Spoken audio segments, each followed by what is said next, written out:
ప్రధాని బేరౌకు వ్యతిరేకంగా మొదలైన ఉద్యమం ఇప్పుడు హింసాత్మకంగా మారింది. బ్లాక్ ఎవ్రీథింగ్ పేరుతో జరుగుతున్న ఈ ఉద్యమం దేశవ్యాప్తంగా రహదారులు, రైల్వేలు, విమానయాన సేవలను దిగ్బంధించింది. వేలాది మంది నిరసనకారులు పారిస్ తో పాటు దేశంలోని పలు ప్రధాన రహదారులపై టైర్లను తగలబెట్టారు. పరిస్థితి చేయి దాటిపోవడంతో ప్రభుత్వం 80,000 మందికి పైగా పోలీసులను మోహరించింది. దేశవ్యాప్తంగా 200 మందికి పైగా నిరసనకారులను అరెస్ట్ చేశారు. ఈ ఉద్యమం కారణంగా ఫ్రాన్స్ పార్లమెంట్ లో అవిశ్వాస తీర్మానం ప్రవేశపెట్టడంతో ప్రధాని బేరౌ రాజీనామా చేయాల్సి వచ్చింది. దీంతో అధ్యక్షుడు ఎమాన్యుయల్ మాక్రాన్ సెబాస్టియన్ లెక్నోర్ ను కొత్త ప్రధానమంత్రిగా నియమించారు.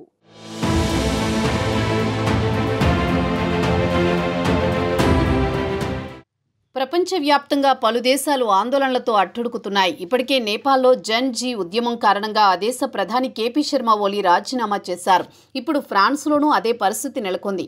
ఫ్రాన్స్ కొత్త ప్రధాని ఫ్రాంకోయిస్ బేరౌకు వ్యతిరేకంగా అక్కడ బ్లాక్ ఎవ్రీథింగ్ ఉద్యమం ప్రారంభమైంది. బేరౌ ఈ ఏడాది ఏప్రిల్లో మెక్రాన్ ప్రభుత్వం ఏర్పాటైన తర్వాత ఆర్థిక సంస్కరణలు, పెన్షన్ మార్పులు వంటి విధానాలు ప్రవేశపెట్టారు.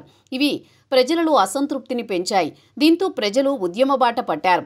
సెప్టెంబర్ 7న మొదలైన ఈ ఉద్యమం వేలాది మంది నిరసనకారులు పారిస్తో పాటు రెన్నెస్, లియోన్, మార్సెయిల్స్ వంటి నగరాల్లో రహదారులను అడ్డగించారు. రోడ్లపై టైర్లను అడ్డుపెట్టి నిప్పంటించడంతో పాటు బస్సులు, ఇతర వాహనాలపై దాడులు చేయించడంతో ఈ ఉద్యమం మరింత హింసాత్మకంగా మారింది. రెన్నెస్లో ఒక బస్సును దగ్ధం చేయడంతో విద్యుత్ సరఫరా లైన్ దెబ్బతిని రైళ్లు నిలిచిపోయాయి. ఈ ఉద్యమం ఫ్రాన్స్లో గత దశాబ్దంలో జరిగిన ఎల్లో వెస్ట్ ఉద్యమాన్ని గుర్తు చేస్తోందని విశ్లేషకులు చెబుతున్నారు.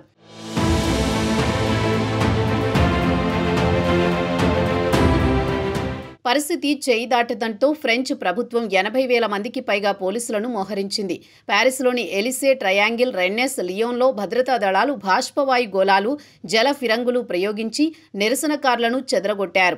200 మందికి పైగా అరెస్టులు జరిగాయి. వీరిలో కొందరు తీవ్ర గాయాలతో ఆసుపత్రిలో చికిత్స పొందుతున్నారు. పోలీసు బారికేడ్లను చీల్చుకుని ముందుకు వచ్చిన నిరసనకారులు పోలీసులపై రాళ్లదాడులు చేశారు. ఈ ఘటనల్లో 5 మంది మరణించగా దాదాపు 150 మందికి పైగా గాయపడ్డారు. ఈ ఉద్యమం అవినీతి వ్యతిరేక ఉద్యమం కాదని, విదేశీ శక్తుల ప్రేరేపిత ఉద్యమమని ఫ్రాన్స్ ప్రభుత్వం పేర్కొంది. రష్యా, చైనా వంటి దేశాలు ఈ ఉద్యమాన్ని ఆధారం చేసుకుని ప్రచారం చేస్తున్నాయని ఆరోపించింది.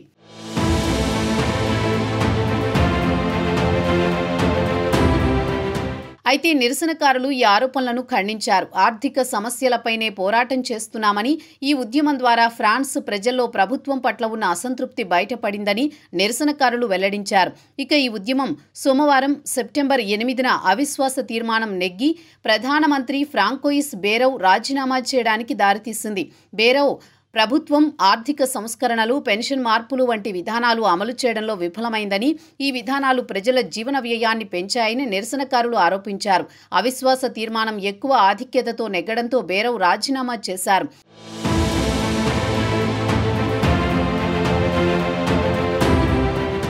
ఫ్రాన్స్ అధ్యక్షుడు ఎమాన్యుయల్ మాక్రాన్ వెంటనే సెబాస్టియన్ లెకోర్ను కొత్త ప్రధానిగా నియమించారు. మాజీ లేబర్ మంత్రిగా ఉన్న లెకోర్ను ప్రభుత్వాన్ని స్థిరపరచడానికి, ఉద్యమాన్ని శాంతించడానికి ప్రయత్నిస్తున్నారు.